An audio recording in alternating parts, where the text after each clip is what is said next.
Enzo Recto, kalaban ang katiwalian at kasinungalingan, kakampi sa katotohanan at kabutihan.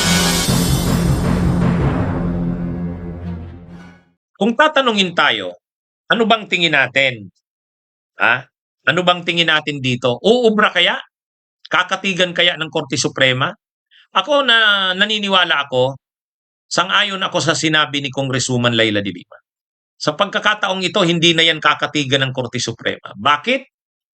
Unang-una, masisira ang ating maraming mga prinsipyo sa ating konstitusyon ang masisira kapag ang Korte Suprema ay kinatigan, kinampihan itong petisyon ni Sara.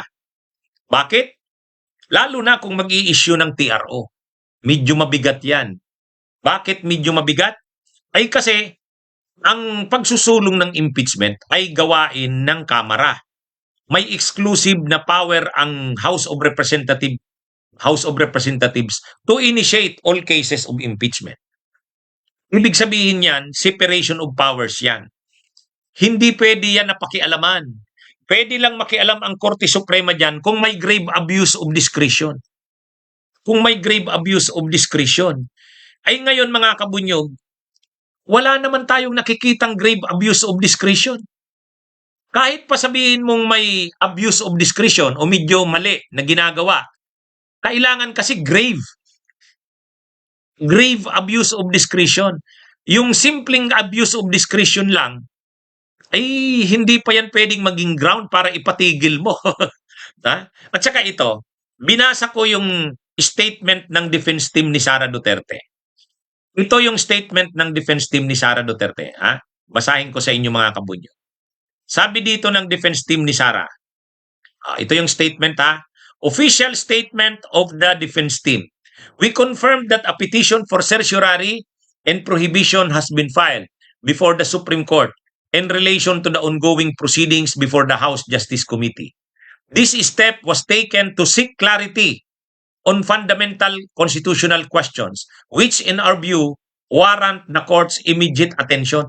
Itong pangalawa na tong paragraph, this step was taken to seek clarity on fundamental constitutional questions, which in our view warrant the court's immediate attention.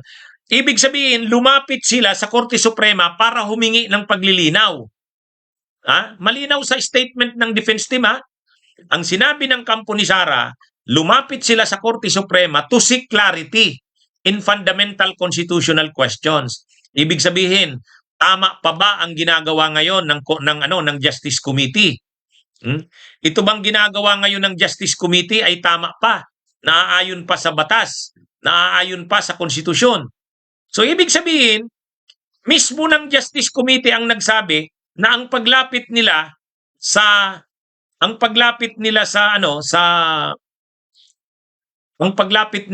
Korte Suprema ay para humingi ng linaw. Mga kabunyog, mga kababayan, hindi ganun ang Korte Suprema. Hindi ka pwedeng humingi ng opinyon sa Korte Suprema. Hindi naman opinyon ang hinihingi sa Korte Suprema. Parang dito, anong tingin ng Korte Suprema? Tama kaya itong ginagawa ng Justice Committee? Humihingi kami ng linaw. Hindi pwede yun. Kailangan justiciable yung issue. Ibig sabihin, talagang justiciable na siya. Ay kung pumunta ka sa Korte Suprema, humihingi ka lang ng linaw, mali po yan. Sa prinsipyo ng constitutional law, hindi ka pwedeng lumapit sa Korte Suprema para lang humingi ng linaw. Hindi yan katulad ng mga Department of Justice legal opinion. Hindi po. Hindi rin yan pwede yung Solicitor General's legal opinion. Hindi. Ang Korte Suprema, kinakailangan may actual case or controversy. Lalapit ka sa Korte Suprema, hihingi ka lang ng opinion nila or clarity. Diyan pa lang, ano na yan eh. Diyan pa lang, medyo questionable na itong ginawa ng kampo ni Sara. Ang Korte Suprema ay nag-i-entertain lang kapag may actual case and controversy. May actual case and controversy. Kung naghahanap ka lang, humihingi ka lang ng clarity, hindi Supreme Court yan. Bakit? Kasi kung lalapit ka sa Korte Suprema, hihingi ka ng clarity or paglilinaw, ano yan? Hindi trabaho yan ng Korte Suprema, mga kabunyog. Oh. Kaya ako sa tingin ko, maano ito, hindi mabibigyan yan ng TRO. Kasi pag pinigilan ng Korte Suprema ang impeachment ni Sara, anong lalabas niyan? Ibig sabihin, gumugulong na yung impeachment pagpapanagot sa isang opisyal ng bansa. Pipigilan ng Korte Suprema. Ano pa ngayon ang ating accountability of public officers? Ano ito? Medyo magiging mabigat yan. Kasi accountability of public officers ang pinag-uusapan dito, pagpapanagot sa mga opisyal ng bayan. Kaya gumugulong ngayon ang impeachment ni Sara sa Justice Committee kasi pagpapanagot yan. Tapos pipigilin ng Korte Suprema. Medyo medyo alanganin yan. Saka, ang Korte Suprema nag-i-issue ng temporary restraining order sa mga napaka-extreme na kaso lang. Tingnan nyo nung inaresto si Duterte at dinala sa ICC. Nung inaresto si Duterte bago umalis yung eroplano, hinahabol sana ng mga abogado ni Duterte, sila Torion, Vic Rodriguez na mag-issue ng TRO ang Korte Suprema para hindi makaalis ang eroplano. Hindi. Hindi nakialam ang Korte Suprema. Bakit? Ano yun discretion ng executive yun. Discretion ng executive. Ano ba ang desisyon ng executive?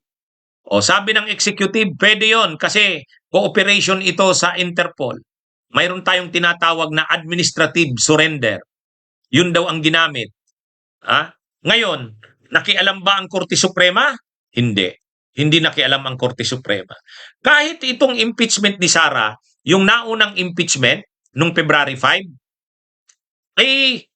nung final yung impeachment ni Sara Duterte, doon panahon na Senate President pa si Chis Escudero, din yun, nag-file din sana sila ng TRO. Hindi rin yun kinatigan ng Korte Suprema. Yung TRO. Bakit hindi kinatigan ng Korte Suprema? Kasi sabi ng Korte Suprema, ang nangyari doon, hindi naglabas ng TRO ang Korte Suprema. Kailan nagdesisyon ng Korte Suprema? July 25 na, 26. July 26 na nagdesisyon ang Korte Suprema. Matagal. February 5 yung impeachment final sa Senado. Ang problema kasi kay Chis Escudero, hindi kaagad nagsimula ang impeachment. Siguro, kung nagsimula kaagad ang impeachment, forthwith, February, March, April, May, June, paglabas sana ng desisyon ng Korte Suprema na July, tapos na yung impeachment. Kaya lang talagang dinelay ni Chis Escudero Parang hinintay yata yung desisyon ng Korte Suprema talaga Kaya paglabas ng desisyon ng Korte Suprema, sinunod na ng Senado, inarchive na. Ngayon dito, malamang hindi rin dito mag-i-issue ng TRO ang Korte Suprema. Pwedeng magdesisyon diyan ang Korte Suprema sa petition na yan, pero baka mga July, August na. Kasi matagal bago magdesisyon ng Korte Suprema. Kaya lang, magta-trial na ang ng Senado. Kasi sabi ni Senate President Tito Soto, trial shall forthwith proceed. Sisimulan kaagad nila ang trial. Kaya, kung tatanungin ako, uubra kaya at katigan ng Korte Suprema itong petisyon ni Sara? Pwedeng hindi i-dismiss yan. Yung una sana i-dismiss kasi walang legal standing si Torion. Dito si Sara na ang nag-file. So kung pagdating sa issue ng legal standing, may legal standing si Sara. Pero yung mga issues na nire-raise ni Sara, sa tingin ko, i-resolve yan later. Matagal-tagal, ilang buwan pa yan. Pero itong TRO, naniniwala ako, hindi mag-i-issue ng TRO ang Korte Suprema. Ngayon, pag hindi nag-issue ng TRO ang Korte Suprema, tuloy ang proceedings ng Justice Committee. Sinabi naman niya ni Congresswoman Beatrix Listro hanggat walang TRO, tuloy sila sa April 14.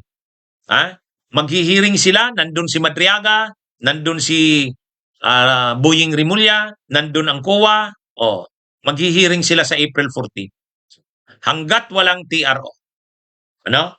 Okay? Mga kabunyog, mga kababayan, naniniwala tayo na sa pagkakataong ito, hindi na magpapagamit ang Korte Suprema dyan.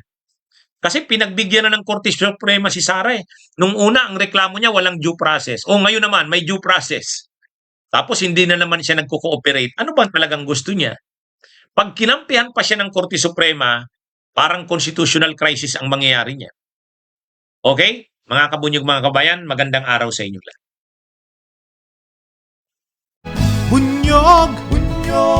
Halikan na kasama ka, Bunyog. Kapag buklod ay may pag-asa, Luzon, Visayas, Mindanao, isa ang pananaw.